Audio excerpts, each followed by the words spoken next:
Switching now to Bruce Johnston. Bruce is a social media educator. He's a speaker and advisor. He founded Two Dogs Social, where he works closely with financial professionals, advising them on the power of LinkedIn and other social platforms. He finds them to be efficient for brand building, retention, and acquisition. Today, he's going to share some of these insights with us. Again, questions can be put into the Q&A icon at the bottom, and they will be answered at the end, excuse me. Welcome, Bruce. Please go ahead. Thanks, Marilyn. Appreciate it. Nice to be here. And thank you, Catherine and SunStar, for asking me to be on the program today.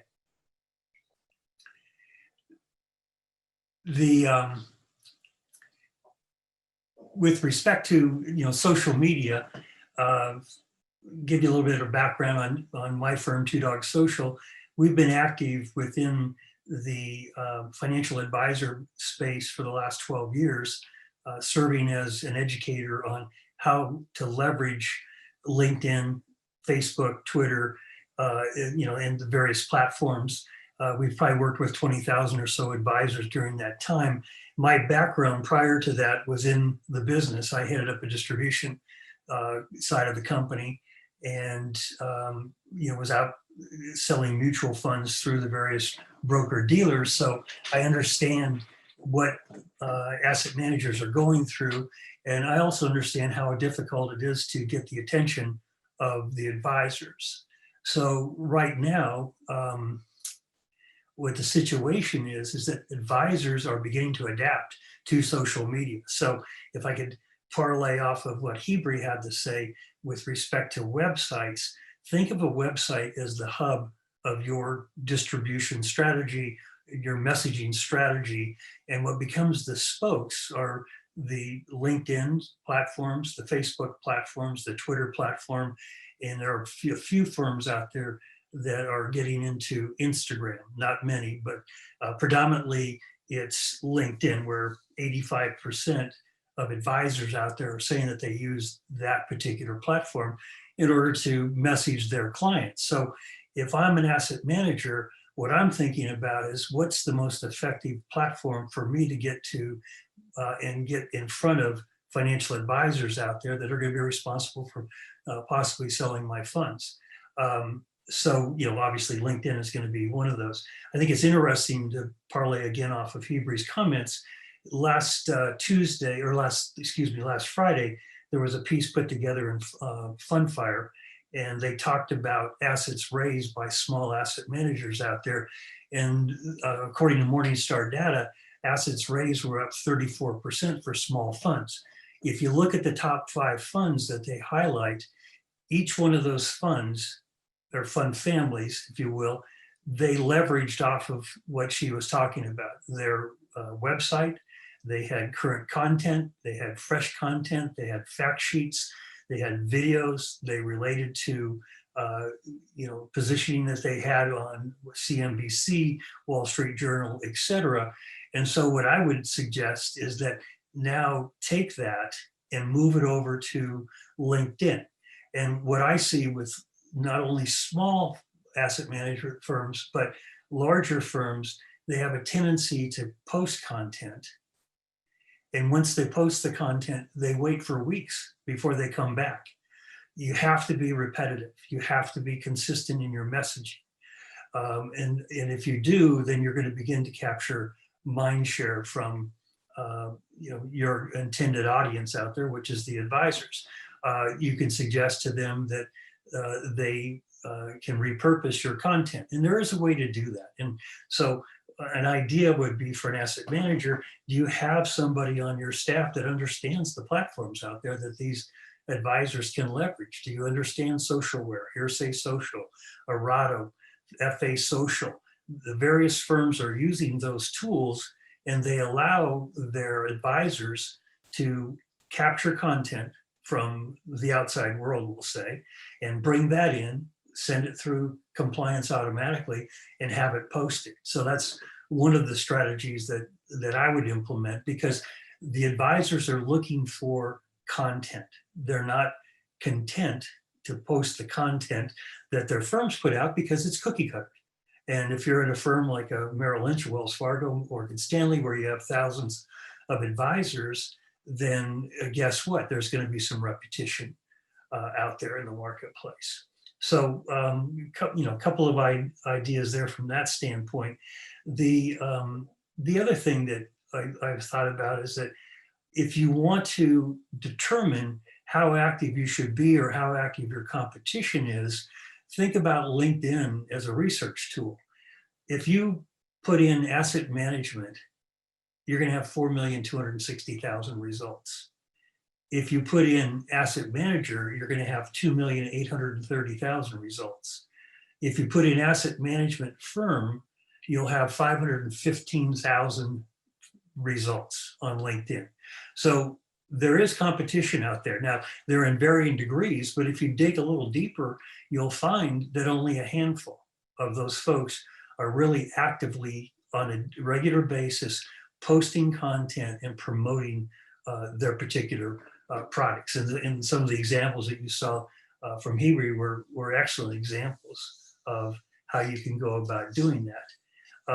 The other thing that I would do is I would think in terms of what does the advisors need? If you have access, if your product is on a platform or you have access into a particular broker dealer, how can you help the advisor?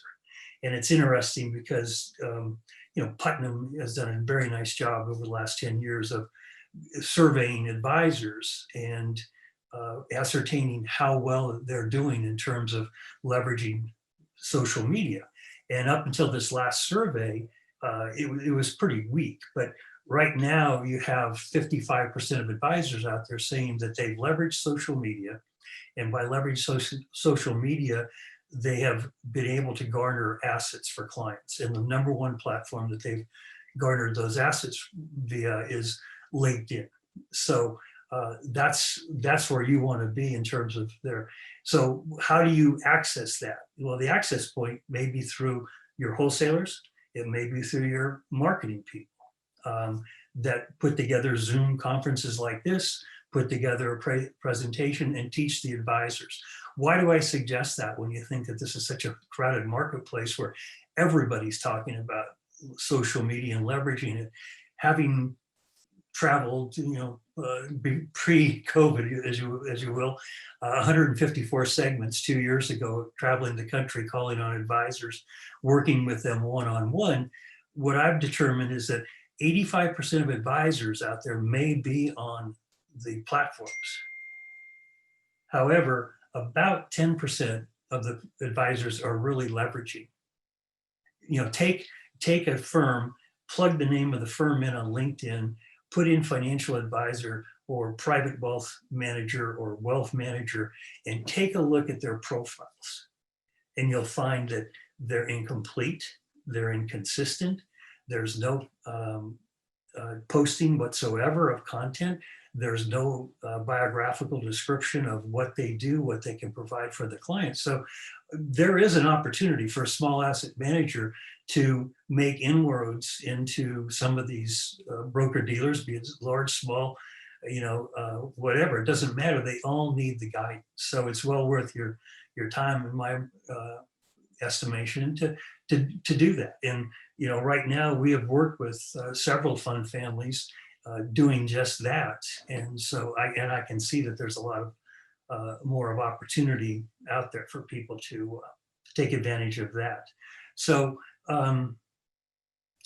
with respect to the actual mechanics of getting involved with this, when we work with clients, what we do is we establish a few things, like, for example, what Hebrew said: what's your target audience?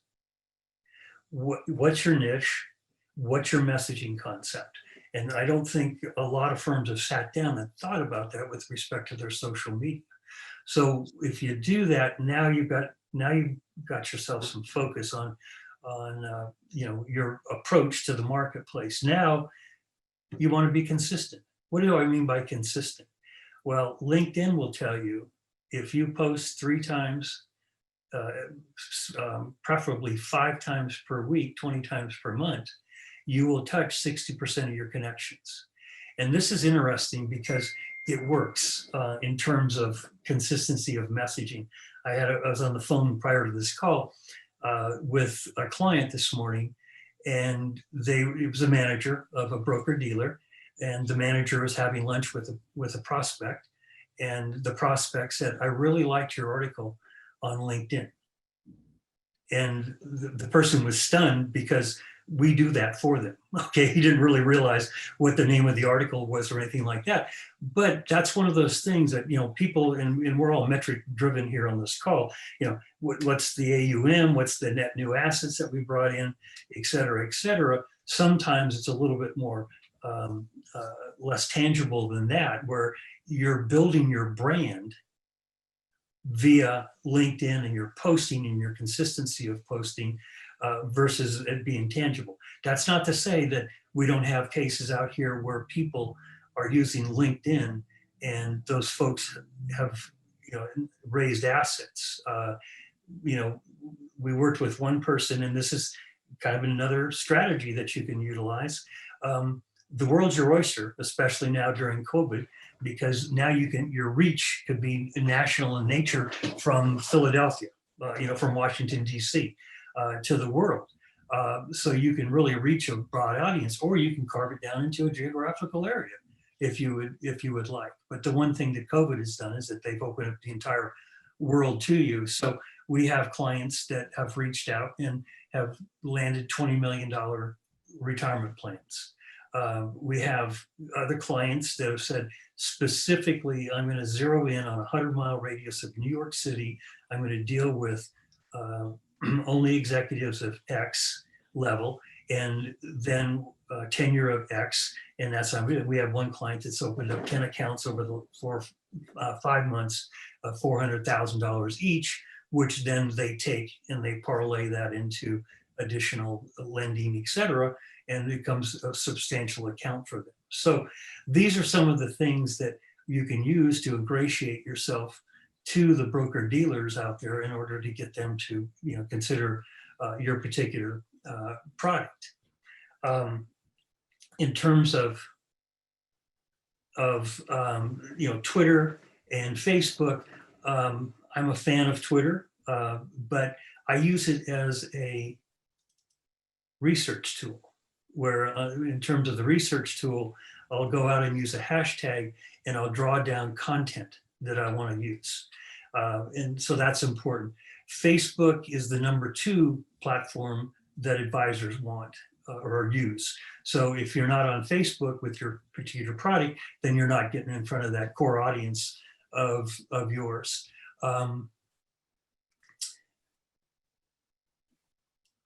In terms of, I'm not sure if let me see if my screen's on here.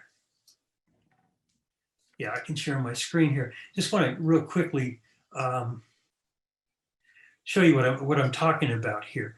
So let's say that we're on LinkedIn, and on LinkedIn we're talking about sending out messaging. So some of you may have picked up on Tiberian Strategic Advisors. They just had their summit, and this is a piece that we put, just summarized from an article that was written in one of the trade rags. And the idea here is that I didn't write this article, but I gave people recognition for the article. I did a little lead into the article. It didn't have a graphic on it. So what I did was I went out and found a graphic to add to it, because the readership of your particular article will be enhanced with adding graphics to it. And what happened was that we began to get, there's 250 views of this particular article.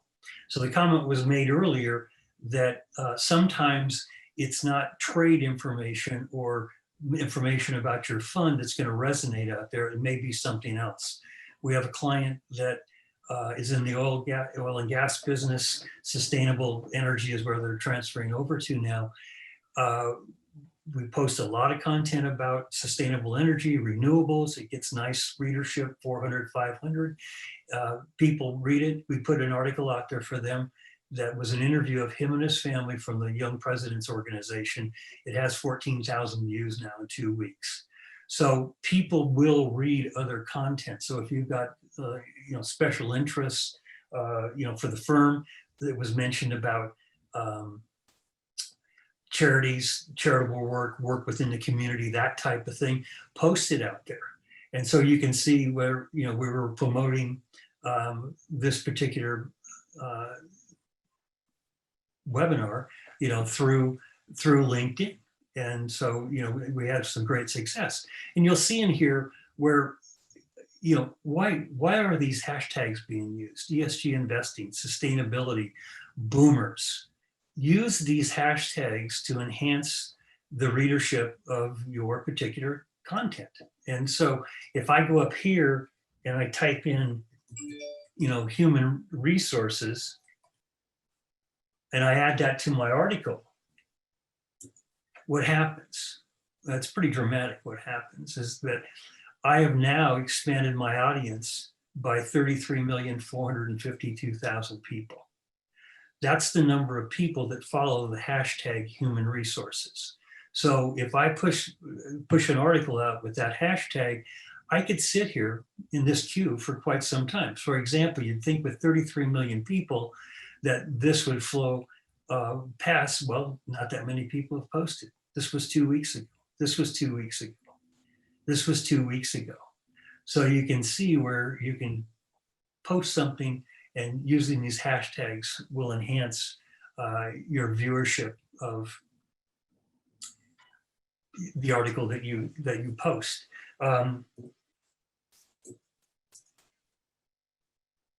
If you're out here and you need to have what they call a LinkedIn company page.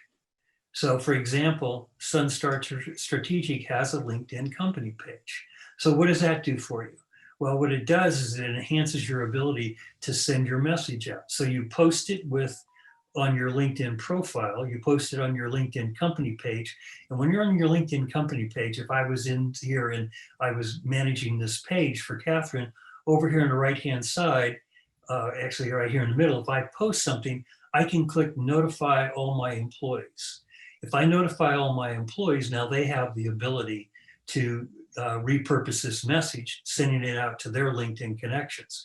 So if you have that ability, if your organization is 10 or 12 people, think about that. So maybe they're connected with 1,000 people each. There's an additional 12,000 people that will be looking at your content.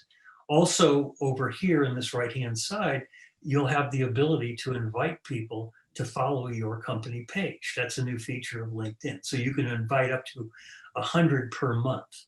It's not unlimited, and you can't invite everybody that you are connected to, but you can do 100. And you can see where SunStar has taken this particular webinar that we're doing today, and they highlighted the people that are speaking here. And this resulted in some nice activity with respect to this particular conference. So get in the habit of, hashtags, build yourself a company page, build out your profiles. Don't let your profiles languish and, look like they need some work on them. You want to have a complete profile. Just give you an idea, how does this work, in terms of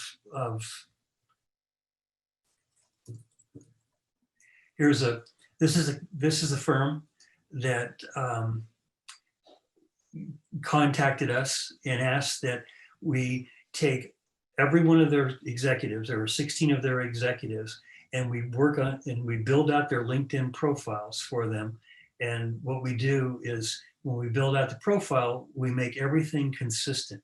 Why did they want to do that? Because they just completed a $500 million transaction through Goldman Sachs. So, when people came to their profiles, there was consistency throughout the profiles of what each one of the persons did, what they were posting, and so on and so forth. So you can see where LinkedIn really becomes a big, it's a real terrific tool and leverage point for you. Now, we talked about consistency of messaging. Then here's where people fall down, and I see it with firms, and I see it with individuals. I've got 3,000 connections on LinkedIn. That's terrific. So what? When's the last time you engaged with those people on LinkedIn? When's the last time you sent them a message, a personal message? So what we do is we put a program in place where we're consistent. We are consistently inviting people. We're consistent about immediately following up with them and asking them if we could help introduce them to anybody in our group of first connections. And then from there, we begin to drip on them every couple of weeks. So take your content and think about it. And end of the month, end of the quarter, you're putting out fact sheets, those types of things. Who within your list of LinkedIn connections would benefit by receiving that information with a personal note from you? So this gets to be granular. It gets to be some heavy lifting because there's no way to, what would you call it? Leverage LinkedIn through a bot. There are bots out there that say that you can do it, but what happens with those bots is that you generally are going to get yourself in trouble. I did it one time, and I'm like 12 years into LinkedIn, and I decided I was going to try a bot, and I got thrown off of LinkedIn for 6 months. So that's not a fun thing to do. So it is a bit of hand-to-hand combat, but it is effective because people will begin to reach out to you and talk with you about your particular product. And always call to action. Drive them to your website. Drive them to your LinkedIn company page. Have them sign up for your next event that you're sponsoring, webinar, that type of thing. So this is, LinkedIn is a powerful tool used correctly and used efficiently and used consistently. I guess that's the name of the game. And think of it as a spoke off of that website of yours. So this is one of the spokes you use. Facebook's the next one. And then if you want to venture into the Twitter universe, then you can go there as well. But I would suggest LinkedIn becomes your main focus. Catherine, are there any questions coming in, or Marilyn, excuse me?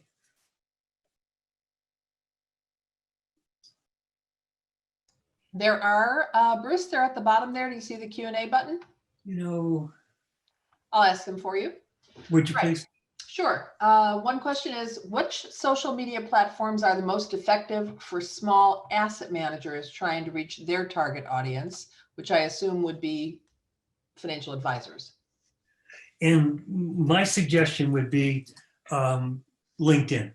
And the reason for that is because LinkedIn was the first platform that was approved by all of the firms. And so the major firms approved it, and then all of a sudden all the smaller firms felt comfortable and they began to adopt it as well. The reason for that, Marilyn, is, like I said, I was in the business, and for 3 years I walked around saying, you can't say that, you can't say that, after I left the business. And I tried to talk with folks about leveraging LinkedIn, and I felt like it was going to change distribution. And it took 3 years for somebody to actually talk with me about it. The reason was compliance.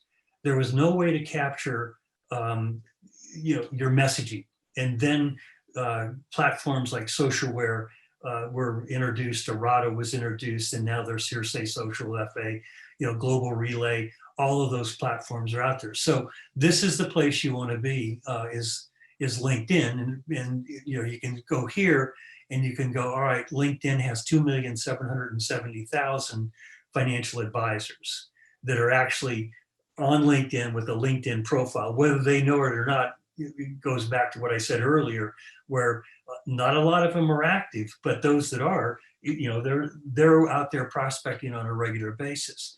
The other thing I would type in up there, Marilyn, would be financial advisor.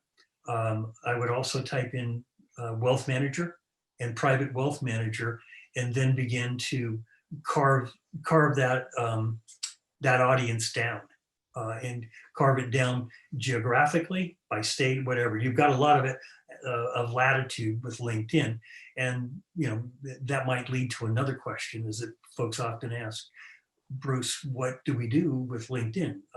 The free version doesn't seem to be satisfying our needs. How about if we go to the premium, which is the next level up, or should we go to Sales Navigator? Here's my recommendation: bypass the premium. It's very attractive from a cost standpoint. It's $54.95 a month. If you go to Sales Navigator, it's $79.95 a month, and you go, oh my goodness. The difference is, if you go from free to the premium, you get 5 extra filters. If you go from the free to Sales Navigator, you have 23 different filters plus a lot of other capabilities in terms of being able to capture lead lists and things of that nature. So it's well worth. The other recommendation there would be purchase the month-to-month option versus the annual option, because you may find that, hey, we just don't have time for this, or whatever the case might be, we want to opt out. Net will save you a few dollars. Great. Here's another one. This person says, we've had a LinkedIn page for years, but essentially what we post is just going to ourselves.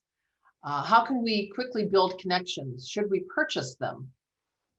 How to quickly build connections would be the way to go versus purchasing. And I'm not sure what purchasing connections means on LinkedIn, but if you're on LinkedIn, you go to your company page, and on your company page, I wasn't able to show this on SunStar, but this is my company page, or our company page for Two Dogs Social.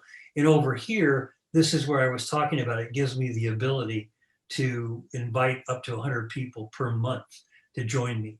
If somebody joins or follows your company page, then you'll get that credit back. So that's one way to do it. The second way to do it is message people. So Marilyn, thanks for being one of my first connections on LinkedIn. I appreciate that. If I can introduce you to somebody that's one of my connections, I'm happy to do so. By the way, if you wouldn't mind, here's a link to our company page. Would you mind following us? It's that simple. And you'll pick up people that way that'll start to follow your company. And it's pretty cool is on LinkedIn, they're going to tell you, that we've had some unique visitors here. We've had 51 people, which is up 292%. And then you've got some real analytics in here that you can go in and check out. So I can tell you, how the followers are rolling in, and here's who they are. So you can actually go in and look at all the followers. Then you can see if your demographics are what you want. So, they're following us from Philadelphia and New York, Dallas, Fort Worth, we're okay with that. Okay. And then it'll also have your competition down here so you can see where you stack up. So again, it goes back to that situation, Marilyn, where this is intense. It's hand-to-hand combat. There's no question about it. There's no easy way on any one of the social media platforms to go, I built it and they came. You're going to have to devote some time to it, which is good because not a lot of people want to do that. So you'd be one of the few out there doing it. We have something a little bit different. So this one says we're not allowed to engage in social media. It's a compliance issue. However, we've considered like Google ads and AdWords and different display ads in the digital world. How effective would you say that is for a small asset manager, or what can you tell us about ads?